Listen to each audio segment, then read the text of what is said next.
Bien. Deuxième message de ce jour, dimanche 9 mars 2025.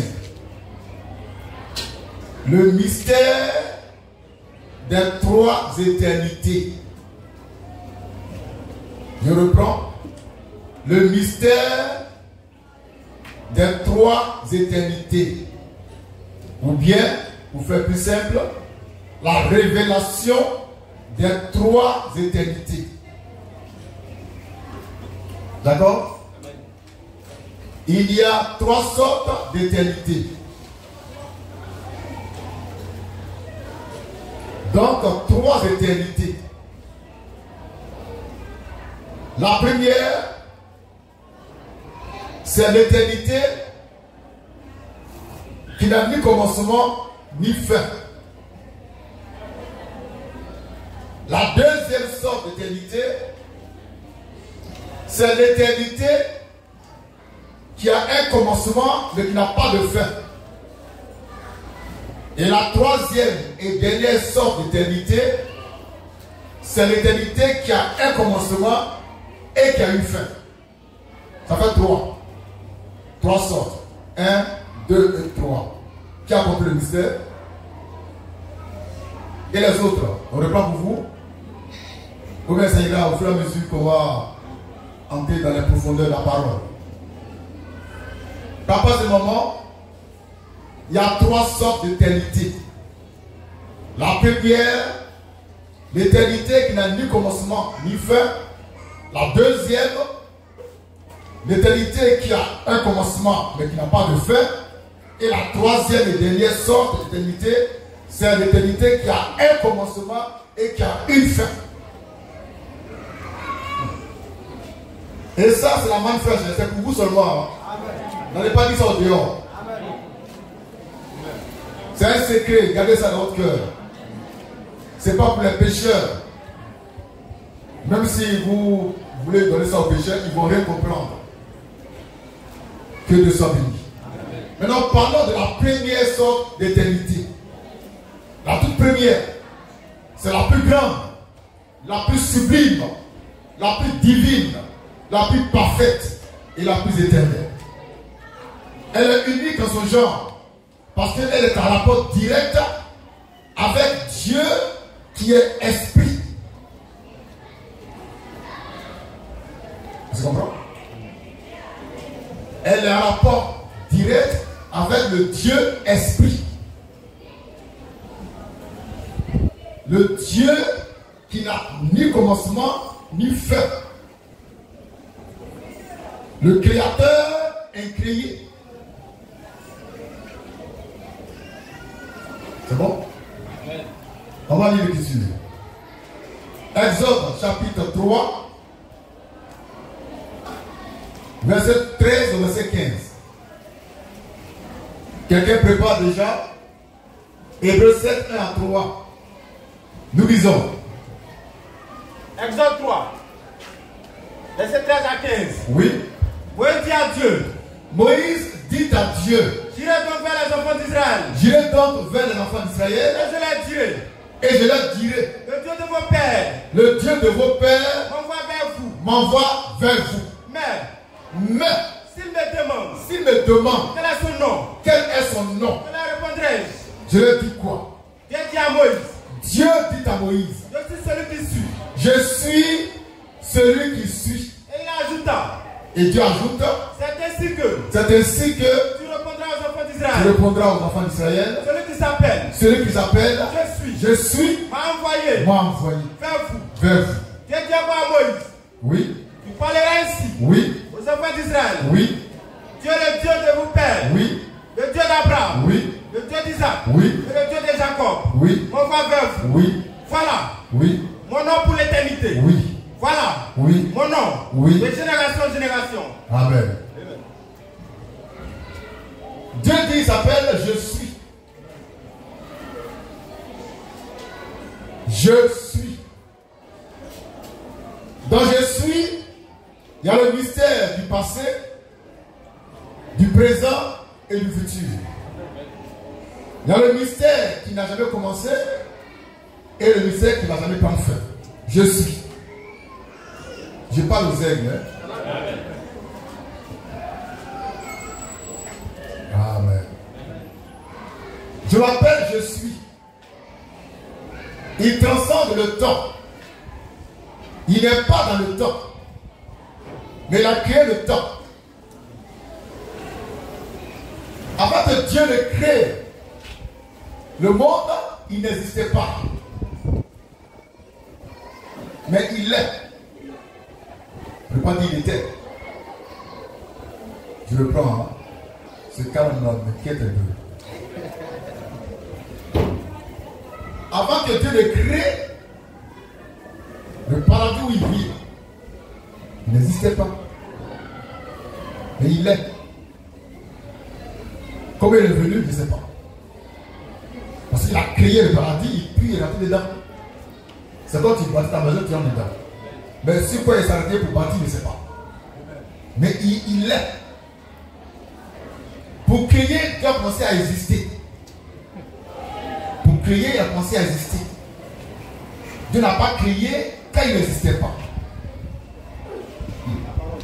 C'est bon? Voilà. Donc pour créer, Dieu il sort de l'éternité. Puis il rentre dans le temps. Donc sa première création, c'est le temps. Le temps est créé, mais il va créer dans le temps. Les cieux et la terre sont créés dans le temps. C'est bon? Ça me réjouit le cœur. Ce Dieu-là dont je parle, il n'a ni commencement, ni fin. C'est le mystère véritable de l'éternité. On ne peut pas expliquer l'éternité dans sa profondeur divine. Parce qu'on ne saisit pas ça. Mais je sais que ça existe. Donc l'éternité qui n'a ni commencement ni fin, c'est Dieu lorsqu'il n'existait pas, mais lorsqu'il est. C'est bon? Voilà. Hébreux 7, 1 à 3. Hébreux 7, Oui. 1 à 3. Oui. En effet, Oui. ce Melchisédek, Melchisédek, roi de Salem, roi de Salem. sacrificateur du Dieu très haut, Oui. qui alla au devant d'Abraham, Oui. lorsqu'il revenait Oui. de la défaite d'un roi, Oui. qui le bénit, Oui. et à qui Abraham Oui. donna la dîme de tout, Oui. qui est d'abord Oui. roi de justice, Oui.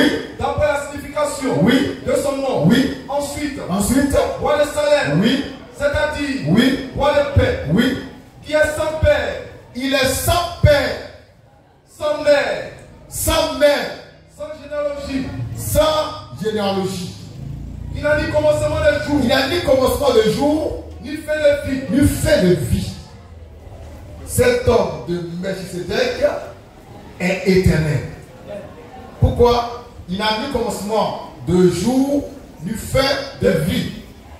C'était la théophanie de Dieu avant qu'il ait créé les cieux et la terre. Que signifie théophanie? C'est l'image visible du Dieu invisible. On appelle ça la théophanie.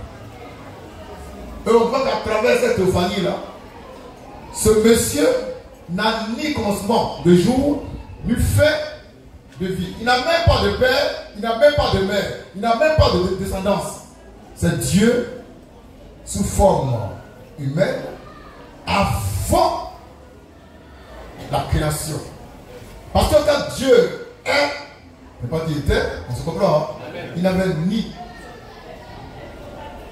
génération, il était seul. Amen. C'est tellement doux que je lis un peu ça. Avant que tu l'écrives, il était là. Hein? Il dit je suis, il était là. Mais quand il n'a pas créé, il n'a même pas de lignée. Et puis, il a commencé à penser dans sa pensée. Amen. Penser à créer quelque chose pour que le Dieu, il soit Dieu. Car Dieu, c'est l'objet d'adoration. Donc, tant qu'il n'y a rien pour adorer, il n'était même pas Dieu. Dieu a commencé à être Dieu quand il a commencé à l'adorer. Donc, comme la notion d'adoration l'attribut d'être adoré, le désir d'être adoré est en lui, alors il va créer quelque chose pour l'adorer, pour qu'il devienne Dieu. Amen. Sinon, avant la création, il n'était même pas Dieu. Alléluia!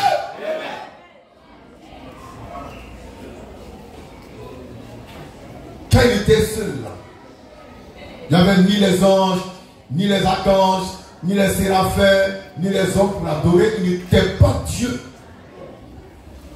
Pour qu'il soit Dieu, il va créer quelque chose pour l'adorer, pour le célébrer, pour l'honorer et pour le glorifier. Amen. Donc, est-ce que les cieux et la terre, et bien les cieux et la terre s'y contiennent, on commençait à l'adorer, il est devenu Dieu. Et il dit, je suis Dieu. Amen.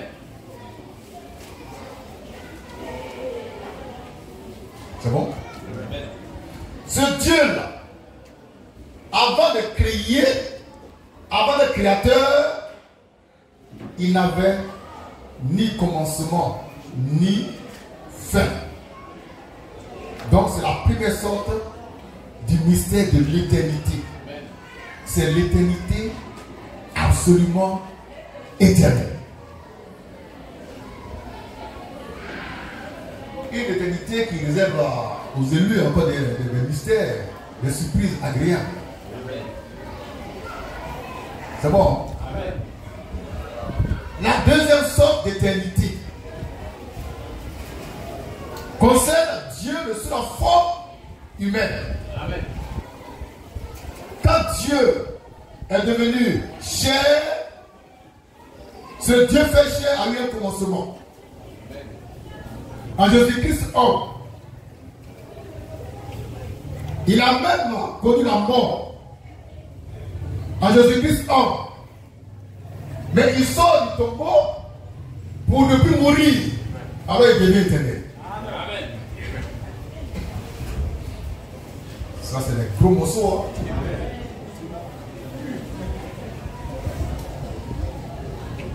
C'est bon? Amen. Lisons l'écriture. Apocalypse 1, 17 à 18. C'est ici la manne fraîche. Amen. Le pain des grands pour la perfection des saints que vous êtes. Ce message-là, il ne faut pas dire ça au diable. Garde ça dans ton cœur. Le mystère des trois éternités. Lecture. Apocalypse 1. Oui. Verset 17 à 18. Oui. Quand je le vis, je tombais à ses pieds. Comme mort. Il posa sur moi.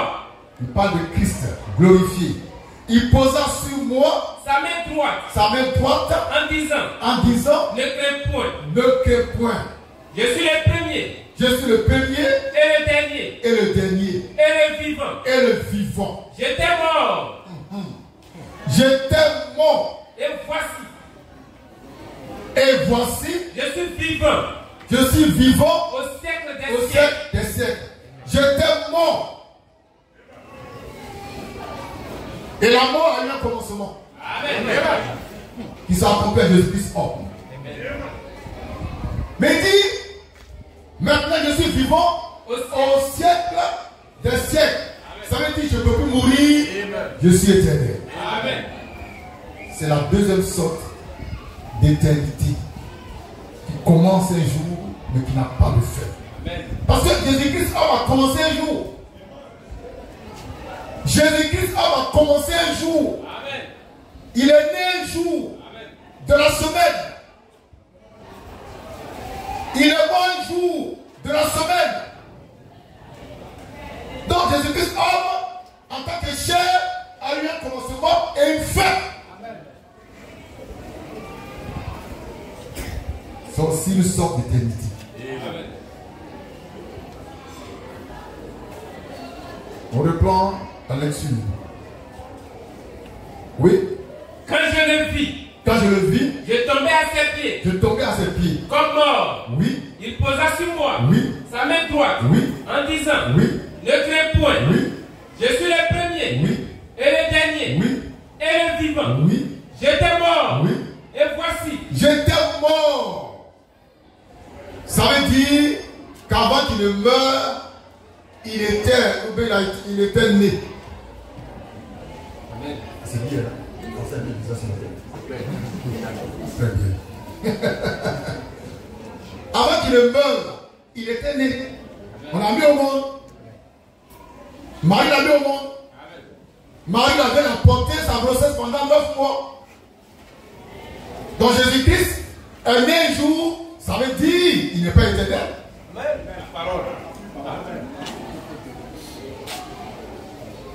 Mais regardez le Melchisédek. Il n'est même pas mort. Lui, il est vrai éternel. Mais Jésus-Christ de Nazareth, il est mort. Il n'est pas éternel. On l'a mis au monde. Il n'est pas éternel. Donc, si on veut prendre le cas de Jésus, on va le placer, Jésus-Christ, dans l'éternité, la troisième sorte d'éternité. Qui est quelque part ici.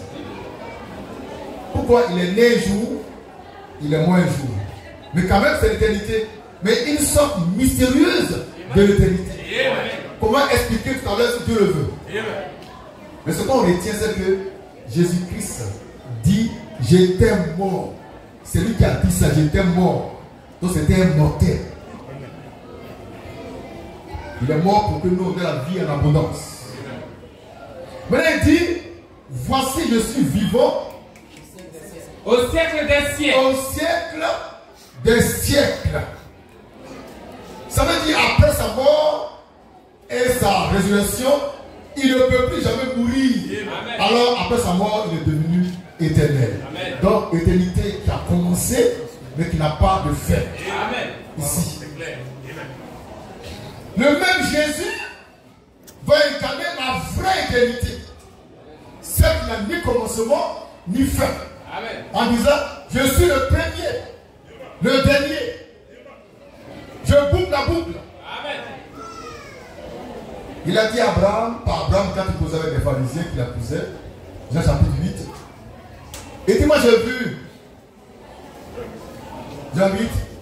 Il dit Abraham a vu mon jour, il s'est réjoui.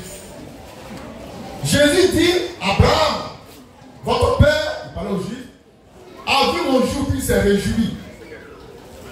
On peut lire ça? Jean chapitre 8, 55 et suivant. Lecture. Lecture. Lecture. Jésus répondit. Oui. Je me glorifie moi-même. Oui. Si je me glorifie moi-même, oui. Ma gloire n'est rien. Oui. C'est mon Père, oui, qui me glorifie. Oui. Lui que vous dites, oui, est votre Dieu. Oui. Abraham, oui, votre Père, oui, a désailli les joies. Oui. De ce qu'il verra mon jour. Oui. Il a vu. Oui. Et il s'est réjoui. Amen. Abraham a vu mon jour. Et il s'est réjoui. Mais quel a dit ça aux pharisiens, aux docteurs de la loi, qui maîtrisaient les versets bibliques? Ils ont dit, mais tiens, l'enfant il va trop loin. Nous-mêmes, on n'a pas vu Abraham. Nous-mêmes. Vous voyez, c'est la grosse barbe grise et noire. Il dit, nous-mêmes, on n'a pas vu Abraham. Toi, tu dis moi-même. Vous voyez un peu la colère qui montait dans le cœur. Ils disent quoi? Les Juifs lui répondit, oui, tu n'as pas encore 50 ans. Tu n'as pas encore 50 ans. Nous, on a 50 ans. Nous, on a 50 ans. Fois 2. À la fin, 2 jubilés. Et nous, on n'a pas vu Abraham. Toi, qui n'as même pas 50 ans d'Abraham. Mais vraiment, tu es un faussaire. Jésus, tu es un menteur. Maintenant, on voit que tu es un menteur. Jésus était serein.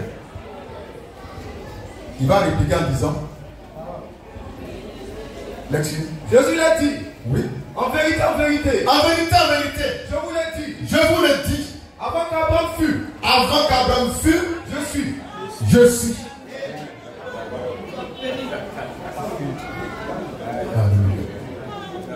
Mais est-il vrai que Abraham a vu Jésus-Christ, le Seigneur?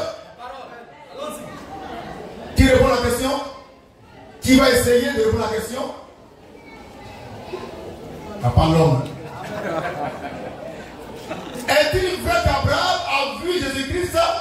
qui parlait là.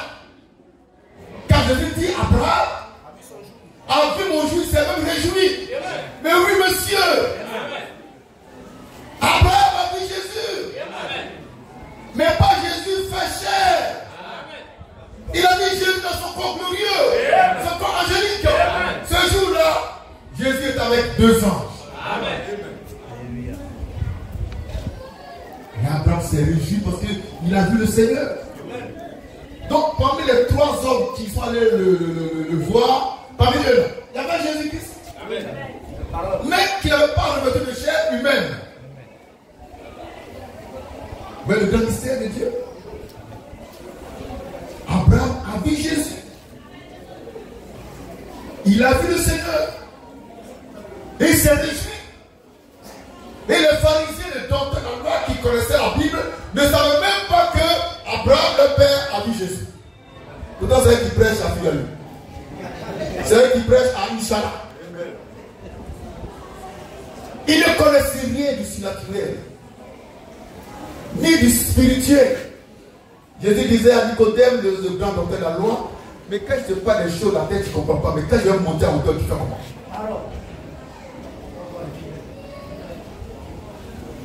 Papa, c'est comment? Le mystère de Jésus-Christ est grand. C'est le plus grand des mystères. Jésus-Christ, là, il est Dieu. Il est plus que Dieu. Et quand Dieu voulait sauver l'humanité pécheresse, et qu'il a vu que personne ne pouvait faire le travail, lui-même, il est venu sur terre. Mais en prenant un corps humain. Mais c'est le même Dieu qui était là, mais qui a changé de forme. Parce que Dieu change de forme. Ce matin, Dieu a changé de forme. Il vous parle. Alléluia. Nous sommes.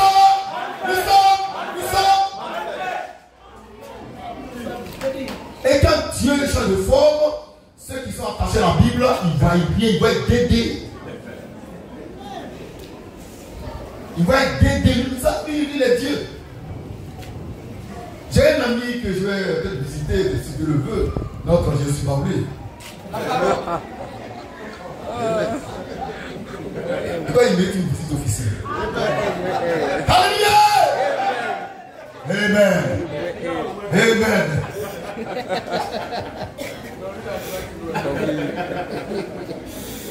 Que Dieu soit béni. Donc on voit qu'en Jésus-Christ, il y a les 3 sortes d'éternité. Car il est la parfaite incarnation de la divinité et de l'humanité. En Jésus-Christ, là, l'éternité, la temporalité, l'univers, la création se sont rencontrés. Le divin, l'humain se sont croisés pour donner un seul être. Et Jésus, sa vraie mère, c'est pas Marie. Parce qu'entre Jésus et Marie, quand il était bébé, il n'y avait pas de cordon ombilical. Amen. Papa, c'est maman. Non, je vais faire mal, quoi. Par la parole. Hein. Quand on parle de Jésus, non, c'est doux. C'est doux même. Que son nom soit béni. Est-ce qu'on peut lire maintenant 22-13. Apocalypse 22-13. Quelqu'un prépare Daniel 3, verset 9. Là-dessus. Apocalypse 22. Oui. Verset 13. Oui. Je suis l'alpha. Je suis l'alpha Et l'oméga. Le premier. Et le dernier. Le commencement. Oui. Et la fin. Oui. Là encore, le mystère, si on veut l'approfondir, Jésus qui est le premier, là encore, c'est pas trop éternel. C'est le premier. Oui. Amen. Papa, c'est maman. Papa, c'est maman. Que Dieu soit béni. Maintenant, lisons Daniel 3, verset 9 pour voir la 3e et dernière sorte d'éternité. On peut lire maintenant? C'est parti. Daniel 3. Daniel 3. Verset 9. Verset 9. Il prit la parole. Oui. Et dit au roi Nebuchadnezzar. Et ils disent, les serviteurs de ce roi qui s'appelle Nebuchadnezzar. Ô roi. Ils disent, oh roi. Vis éternellement. Vis éternellement. Ils s'adressent à un homme, à leur roi, en disant, ô roi, vis éternellement. Ce n'est pas dit que ce monsieur ne va pas mourir, mais il était l'incarnation de la troisième sorte d'éternité, qui est l'éternité qui a un commencement et une fin. Amen. Si je dis à mon frère, vis éternellement, ça veut dire il est né, il va mourir, mais c'est une sorte d'éternité, puisqu'il va vivre longtemps. Dans la prospérité, amen, dans la joie, dans l'amour, dans l'onction. Donc ici, c'est la troisième et dernière sorte d'éternité, qui a un commencement et une fin. C'est pourquoi le roi Nebuchadnezzar, qui a eu un commencement, a aussi eu une fin. Mais on dit vie éternellement, c'est-à-dire vie pour toujours, vie longtemps, voilà, vie longtemps. Donc dans le mot éternité, il y a le mot, la notion de longtemps, vivre longtemps, vie pour toujours. Mais tu vas mourir. Autrement dit, vie longtemps. Que Dieu ajoute encore beaucoup d'années à ton âge, vie longtemps, vie pour toujours. C'est une façon de parler, de bénir le roi. C'est bon? Maintenant, lisons, pour terminer, Matthieu 25, 33 et Matthieu 25, 41. Pour répondre à une question, est-ce que le paradis est éternel? Est-ce que l'enfer est éternel? Lecture. Matthieu 25. Matthieu 25. Verset 33. Oui. Il mettra les brebis. Oui. À sa droite. Oui. Et la boucle à sa gauche. Voilà. Le Seigneur met les brebis à sa droite et les boucs à sa gauche. Oui. Verset 41. 41. Oui. Ensuite. Oui. Il dira. À ceux qui seront à sa gauche. Donc il dira aux brebis. Oui. Aux boucs. Retirez-vous de moi. 33. Est-ce qu'on finit? Ah, le 41 maintenant. Oui, d'accord. Donc, attends, on reprend pour ne pas qu'il y ait la confusion. 23, 30. D'accord. 31, 33, là-dessus. Matthieu 25. Oui. Verset 31 à 33. Oui. Lorsque le Fils de l'homme viendra. Oui. De sa gloire. Oui. Avec tous les anges. Oui. Il s'assiera sur le trône. Oui. De sa gloire. Oui. Toute la nation. Oui. Sera assemblée devant lui. Oui. Il séparera. Oui. Les saints avec les autres. Oui. Comme le berger sépare. Oui. Les brebis avec les boucs. Oui. Et il mettra. Oui. Les brebis à sa droite. Oui. Et la boucle à sa gauche. Très bien. C'est quel verset ça? Verset 3. Maintenant le 40. 42. 41. Matthieu 25, 41. Oui. Ensuite. Oui. Il dira. Oui. À ceux qui seront à sa gauche. Oui. Retirez-vous de moi. Oui. Maudit. Oui. Allez dans le feu éternel. Oui. Qui a été préparé. Oui. Pour le diable. Oui. Et pour ses œuvres. Oui. Maintenant, une partie où il parle des brebis là. Pour le royaume de Dieu, pas pour vous. Tu n'as pas tout lu. C'est ce que ça veut dire là. Tu n'as pas tout lu. Donc on reprend Matthieu 27, 33, 34. D'abord. Ensuite, Matthieu 25, 41. Parce qu'il y a les brebis et il y a les boucs. Et Dieu a préparé un lieu pour chaque groupe. D'accord? Là-dessus. Lorsque le Fils de l'homme Oui. viendra dans sa gloire. Oui. Avec tous les anges. Oui. Il s'assiera sur le trône de sa gloire. Oui. Toute la nation. Oui. Sera assemblée devant lui. Oui. Il séparera. Oui. Les uns avec les autres. Oui. Comme le berger. Oui. Sépare les brebis avec les boucs. Oui. Et il mettra les brebis à sa droite. Oui. Et la boucle à sa gauche. Oui. Alors. Oui. Le roi dira. Oui. À ceux qui seront à sa droite. Voilà. Le roi dira à ceux qui sont à sa droite. Donc aux brebis. Il leur dit quoi? Venez. Venez. Vous qui êtes bénis.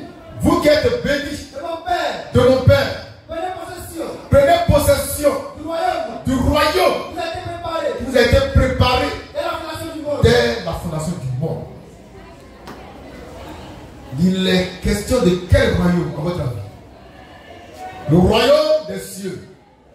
Donc le paradis céleste a été préparé pour nous les brebis du Seigneur. Comme il a été préparé ce paradis, il a eu un commencement. Mais comme il est attaché à la divinité éternelle, il n'aura pas de fin. Amen. Dans le paradis, on le met où? Dans la deuxième sorte d'éternité. Amen. Vous suivez? Maintenant, l'enfer, est-ce que l'enfer est éternel? L'enfer maintenant. Verset 41. Verset 41, oui. Ensuite, il dira donc au bouc, oui. Retirez-vous de moi, maudit. Allez dans le feu éternel. On écrit feu éternel. Dans le mot feu éternel, il y a le mot éternel. Mais est-ce que ce feu-là est vraiment éternel? Est-ce que ce feu-là est vraiment éternel? Parce que nous voyons ici le mystère de l'éternité dans toute sa dimension. D'accord? Maintenant, le feu qui parle, c'est Jésus qui parle. Donc attention, il dit le feu éternel. On reprend le passage. Retirez-vous de moi. Retirez-vous de moi. Oui. Oui. Allez. Oui. Dans le feu éternel. Allez dans le feu éternel. Oui. Qui était préparé. Qui était préparé. Donc tu veux préparer. De même que Dieu a préparé le paradis, il a aussi préparé le feu éternel pour les boucles. Maintenant, est-ce que ce feu-là est éternel? Micro, on va faire une intervention orale. Est-ce que ce feu-là est éternel?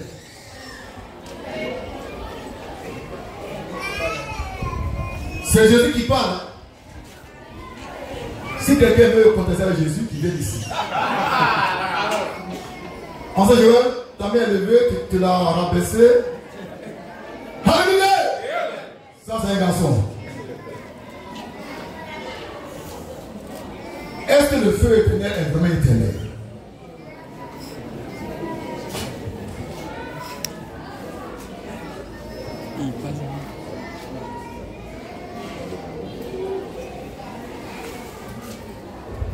Amen. Amen. Disent l'homme, ce feu-là n'est pas éternel. Il dit le feu n'est pas, le feu, non pas Jésus.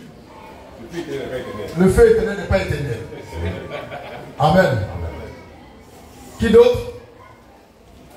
Jésus dit le feu éternel, lui dit que Jésus dit que le feu là, enfin lui il dit que Jésus n'est pas clair. En quelque sorte, il n'a pas dit ça ouvertement.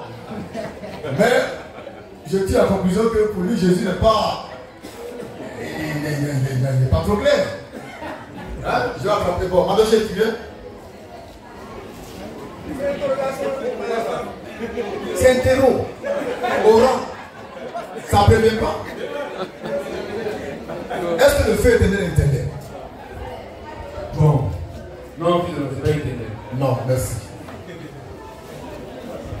Maman Sarah.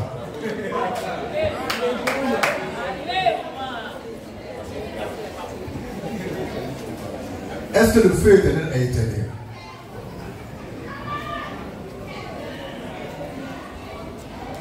Le feu éternel, c'est un feu éternel, mais c'est une éternité qui a une fin. Très bien. Donc, éternel, mais qui a une fin. Bon, je dis très bien, je n'ai pas dit qu'elle a trouvé, je dis très bien. Mais je n'ai pas dit qu'elle a trouvé. Derrière, viens. C'est qui? À Gozen. Là, on sera éclairé de tout.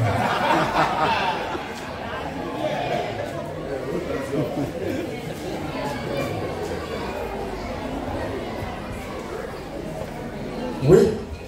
Le feu éternel n'est pas éternel. N'est pas éternel. Ils seront consumés une bonne fois pour toutes. Non, c'est pas éternel. C'est pas éternel. Bon, c'est bon, hein, d'accord? Maintenant, la réponse du Fils de l'homme. Le feu éternel est éternel. Mais d'une éternité qui a un commencement qui aura une fin. Donc, on met le feu éternel dans la troisième et dernière sorte d'éternité. Donc, c'est maman, ça va être approuvé.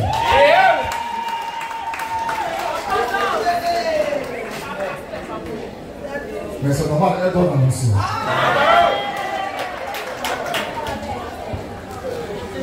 C'est bon? Voilà. Maintenant, tout ce que les frères ont dit, c'est juste, moi il fallait dire que ce feu-là, puisqu'on est en train de le mettre dans des catégories, voilà. Là où on peut le placer, c'est qui a un commencement et qui a une fin. Ce que l'autre a dit, Gozen, c'est vrai, les gens vont être jetés à l'enfer, et puis à un moment, ils seront consumés, et puis Dieu va mettre fin à tout ça. Donc il y a une fin. C'est bon? Il y a des questions?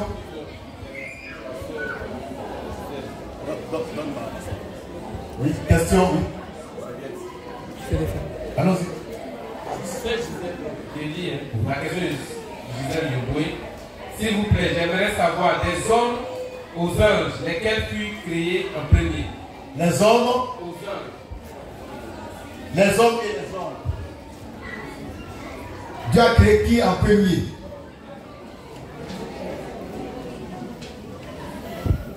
Dieu a créé les anges avant de créer l'homme. Dieu a créé les anges avant de créer l'homme.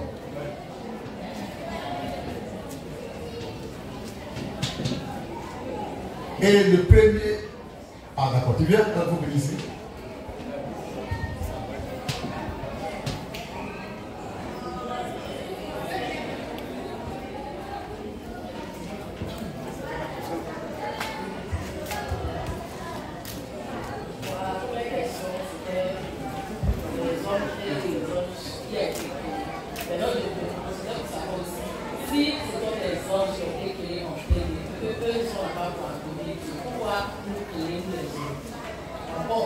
Encore.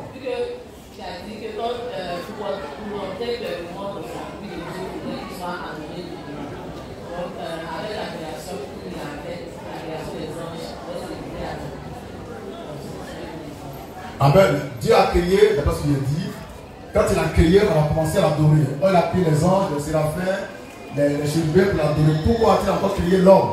C'est ça? Voilà. Dieu a créé l'homme pour faire de l'homme son fils. Car aucun ange n'est appelé fils de Dieu. Deuxièmement, Dieu a créé l'homme pour s'incarner en lui. Dieu rentre dans l'homme, il ne rentre pas dans les anges. Le corps de l'homme est son tabernacle. C'est son temple. Donc il peut rentrer dans l'homme. Mais il ne rentre pas dans les anges. Il a créé comme ça tous les pouvoirs, mais il ne rentre pas en eux. Il n'habite pas dans les anges, il habite dans l'homme, qui est sa parfaite image. Amen. Et l'homme aussi participe à l'adoration. Ça va? L'homme aussi, c'est le vrai, c'est lui qui est le vrai adorateur. Et puis pour étendre sa parole sur la terre, Dieu ne veut pas passer par les anges, mais par l'homme. Et c'est pourquoi il confie l'évangile aux hommes. Ce n'est pas dit que les anges n'annoncent pas l'évangile, hein, mais la grosse partie de l'évangile est annoncée par l'homme, qui représente Dieu sur terre. C'est bon? Amen. Voilà. Question.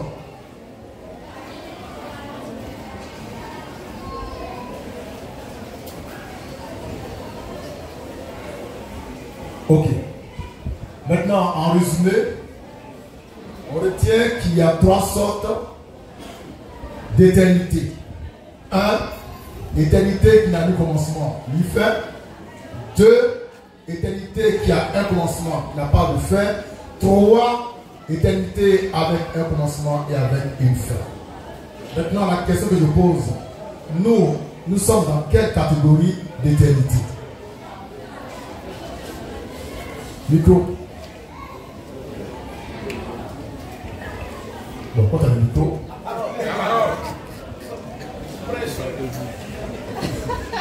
Nous, man fraîche, on est dans quelle catégorie d'éternité? Dans quelle sorte d'éternité? Nous, man fraîche. Bon, de ce que j'ai compris, hein, je dirais que nous sommes dans la deuxième sorte d'éternité. Très bien. Nous sommes dans la deuxième sorte d'éternité. Pourquoi? Son voisin. C'est un terreau oral.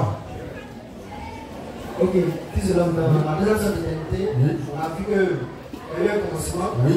Il y a eu un fin. Oui. Attention. Après, une fin plutôt. Attention. Deuxième sorte. En Jésus, on a vu les deux. En deuxième sorte, on a vu les deux mystères. Oui. C'est-à-dire Jésus a eu un commencement. Oui. Il a eu une fin. Oui. Après ça, oui. il est éternellement. Oui. Donc, il reconnaît par là aussi que l'éternité a eu un commencement et pas une fin. Oui. Donc, nous aussi, on a un commencement.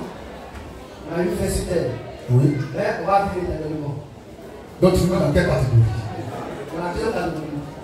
Deuxième. T'es sûr? T'es sûr? Comment ma réponse, je dirais deux. Mais parle, on propose. Ok, fils de l'homme, pour ma compréhension là. Dieu nous a créés. On a un commencement sur terre, on a une fin sur terre. Mais on va vivre éternellement. Donc, si on veut faire une continuité, comme si on a aussi un commencement aussi. Et on n'a pas une fin. Donc, en cela, fait deux. Donc, on est dans la deuxième, la troisième sorte d'éternité. Oui. T'es sûr? La première définition, voilà, la première définition que je donne. Attends, tu définis trop. C'est l'objet on a eu on a un commencement, oui. On a une fin. On doit nous faire. C'est une sorte d'éternité. C'est la troisième sorte d'éternité. C'est ça. Mais après la résurrection, oui. On va vivre éternellement. Oui. C'est-à-dire qu'on a eu un commencement, on n'aura plus le faire. C'est ça. Et là, c'est la deuxième. Par conséquent, nous sommes dans les deux sortes d'éternité qui sont éternité. Oui. Éternité qui a un commencement, qui a une fin. Oui. Éternité qui a un commencement, qui n'a pas de fin. Ça, c'est super. Merci. Sa forme jubile.